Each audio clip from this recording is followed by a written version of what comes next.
Hello, and welcome to today's episode. Today, I want to make a case of why hobbies are way more important than work. Hear me out. When we were children, we lived our lives around play. Like from the time we woke up to the time you sleep, when you're a child, all you think about is play. But as we grow up and become adults, it seems as if the concept of fun is programmed out of us. And today I want to show you how hobbies can literally change your life. Are you ready?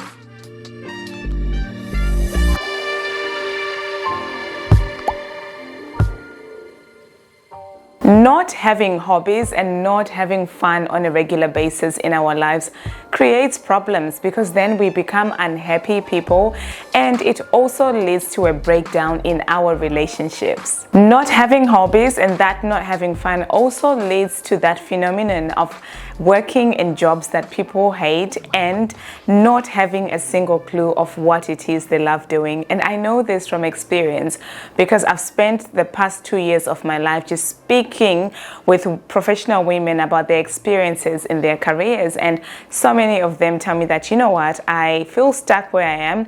I don't like where I am, but I have no idea what it is that I love because I've never actually stopped to think and ask myself what it is that I actually enjoy or what sort of work I want to do.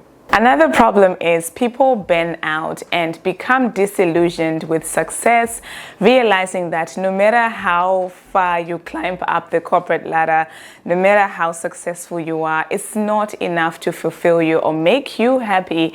And this comes as a result of fundamentally being that person who does not prioritize fun and happiness. As a result, you're chasing all these external objects, and when you do get those objects, you realize that they're just physical objects. They cannot fulfill you, they cannot make you happy because they're outside of you. And lastly, not having hobbies and thus not having fun creates physical illnesses within the body because of prolonged stress. The body, is made up of muscle, it's made up of different cells, and in order for your body to function in a healthy way, you need to rest, you need to relax, you need to reset, you need to rewire. And you know what? I know that there's a healthy amount of stress that we need in order to function. So I remember for me when I was in university, I needed the stress of an approaching deadline in order for me to do my assignment. Not everyone needs that kind of stress, right? But for me, as a person, I needed that kind of stress. So maybe for you, you do need some stress in your life. You do need that deadline at work. But when you're prolonged, when that stress is prolonged and you're not actually resting and alternating that period of stress with having fun, then in the end, as you get older and older, it creates physical diseases within your body. So last year, I decided to do an experiment. I decided to turn my life upside down and prioritize hobbies in front of work and other important commitments or things that I considered important in my life. And I'm going to tell you how I did it, and I'm also going to tell you the results, and we'll finish off by telling you how you can turn your life upside down by making hobbies the most important thing in your life, and the magical results you will see when you're living your life from a place of fun rather than stress and striving and pushing. So here's how I did it. I started off by writing down a list of 20 things that would absolutely make me happy. Like, these were things that were not productive, that were not healthy, or things that I had to do. There were things that if I just started thinking about it, I would just smile. So I wrote down these 20 things, and then I decided that no matter what, each and every day I was going to do 3 of those things. So I actually scheduled it into my planner each and every day to make sure I was doing those things. I joined a local dance school and started practicing how to dance Samba on Tuesdays, and I just absolutely enjoyed it because I had always said to myself, one day I want to go to an actual dance school and learn how to dance, but I'd actually never taken the time and the effort to do it. So I gave myself permission, I gave myself the time to actually do it, and I just loved the other women that I met and connected with. I loved the instructors because they really taught us what dance is about, and dancing is not just about moving the body, it's more than that. And I got to learn all those things that I would never have learned if I hadn't done it. I also decided to learn how to ride a bike, and I know I talk a lot about this because for me, learning how to ride a bike in my 30s has been such a life changer. I was always afraid of riding a bike because people say that in order for you to learn how to ride a bike, you have to fall several times. So I remember I went on Google, I Googled up a local bike instructor, and then I said to her, her name is Leanne, and I said, Leanne, I would love to learn how to ride a bike, but everyone keeps telling me that in order for me to learn how to ride a bike, I need to fall several times. And then Leanne said to me, Lorraine, are all those people who are telling you all those things, are they professional bike riding instructors? And I said, no, they're not. She's like, well, trust me, you're not going to fall. So within 2 lessons, she taught me how to ride a bike. And part of my key hobbies now is regularly going for bike rides. And that has been amazing, not just physically, but also the mental, emotional well-being and the joy that comes from accomplishing a task or partaking in a hobby that I'd always dreamt of doing. I started going for regular long walks. I started going to the beach on Saturdays and just spending 3 or 4 hours sitting by the beach doing nothing but people watching, looking at dolphins, journaling, reading a book, just sleeping there in the sun, in the sand, watching other people swim. Swimming is on my bucket list, by the way, for this year. I really want to learn how to swim. So that's a new hobby that I want to start doing. And then I also became intentional about going for regular long drives because I love long drives. Like, they just rejuvenate me. They just inspire me. I get these amazing new ideas.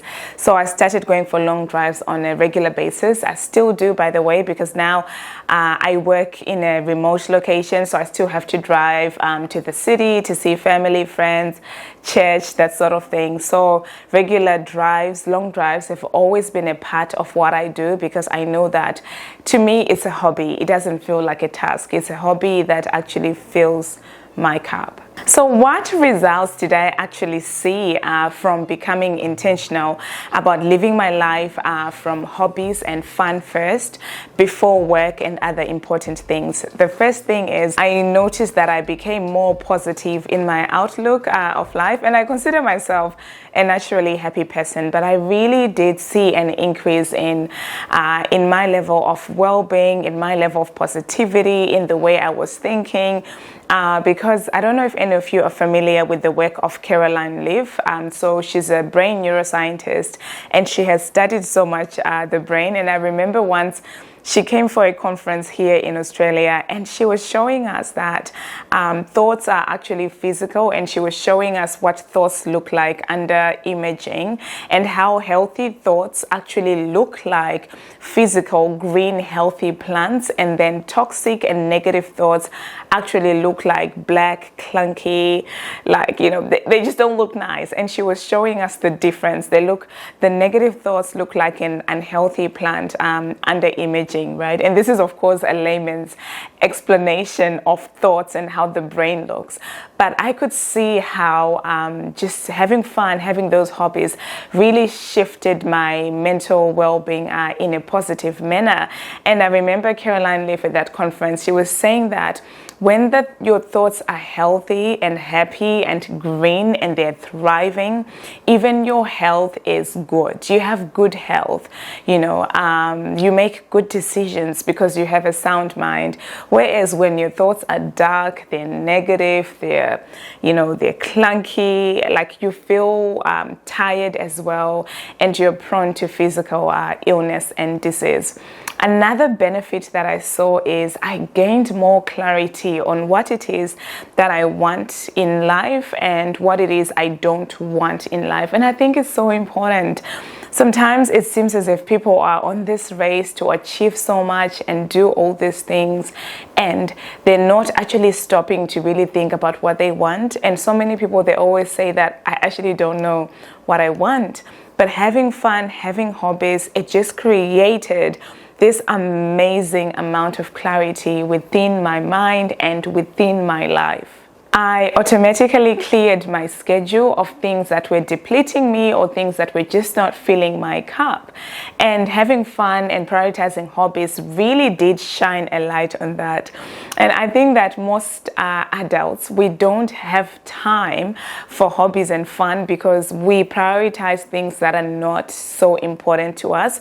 We want to get everything else done before we get to fun and hobbies.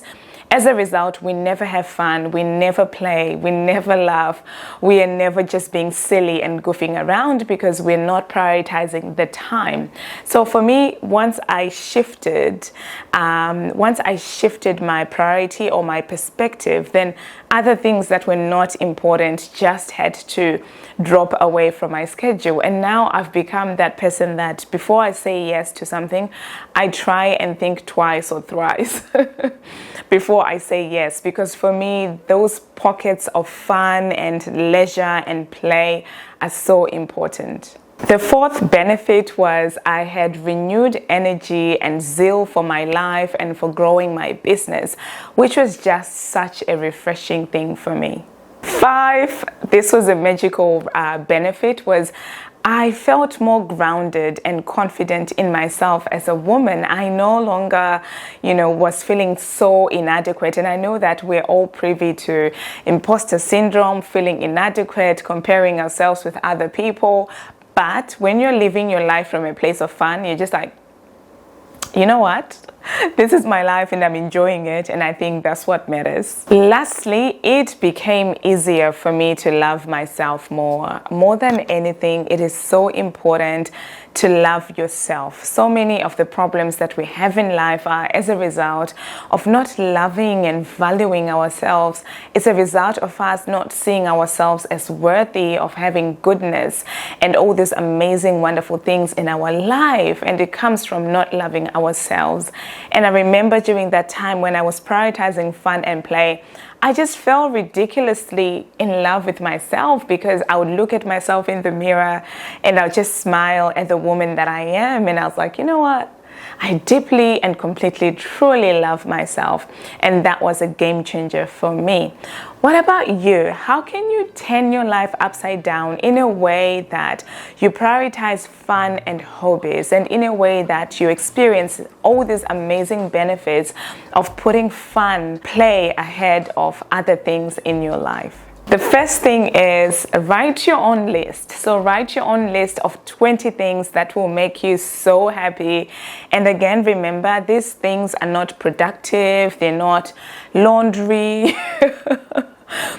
Doing the laundry or cleaning the house should not be on your list. It should be just fun and rejuvenating, like enjoying a cup of tea from your favorite cup, or going to your favorite coffee shop for a coffee, or having a nap outside in the sun, or going for a walk, or going for a swim. So write down your own list and be creative. I know for me, my list included having a long bath with candles. Like I love baths. And now I'm so glad because I just got an apartment with an amazing bathtub, so something that is not productive, or just lighting candles, or I know for me, I love just sitting down and watching Young Sheldon on Netflix. Nothing productive about that.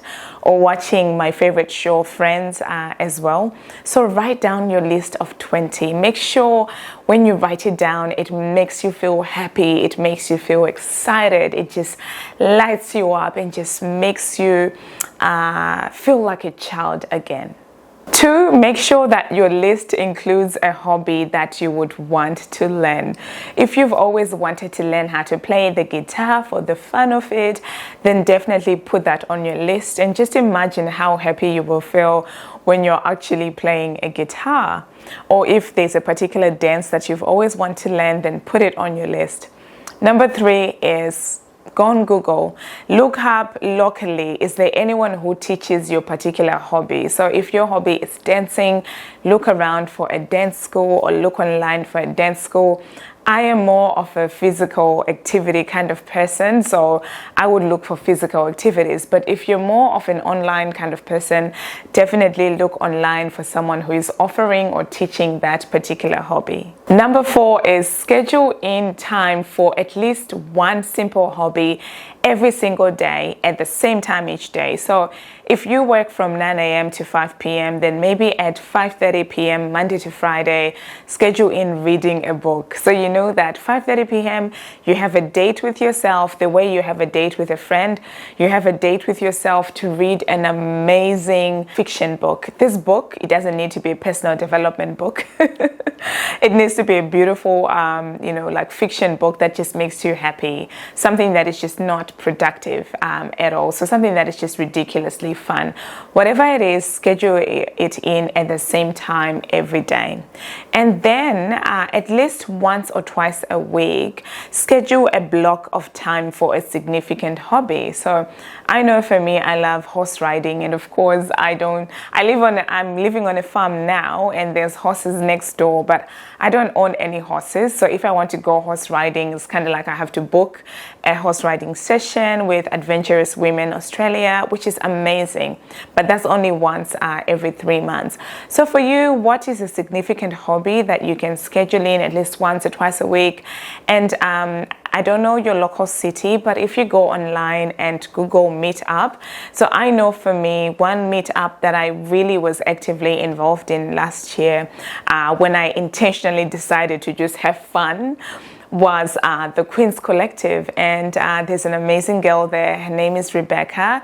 She plans activities once every month, and then people come together. So I remember we did some pottery classes. We went picnicking in the sun at this amazing park, and that was such amazing fun. We had breakfast in Handy Beach with just these amazing women, and we had these beautiful conversations, and then we went for a walk along the beach. And then I remember once we went to a festival at night time, and that was amazing too. So for you, you can look for Meetup, maybe your local church or whatever local group you've got, maybe your family, and schedule in a significant fun activity to do. It doesn't have to cost money. I hear people say self-care is for the privileged. I don't think so. It doesn't have to cost money. You can have a free fun activity without any money involved. Lastly, remember to prioritize having fun. It's an important part of your life, and watch yourself become happier and happier each and every day. So let me know. I've got a question for you. Do you think it's important to have fun? Are hobbies an important part of our lives? Or do you think, no, Lorraine, life is too serious for fun? I'd love to hear the conversation in the comments, because I know that this is a polarizing topic. Other people are going to be like, no way, life is way more important than that because we're adults. And then I know that those like me who are kids at heart will be like, no, we want to have fun.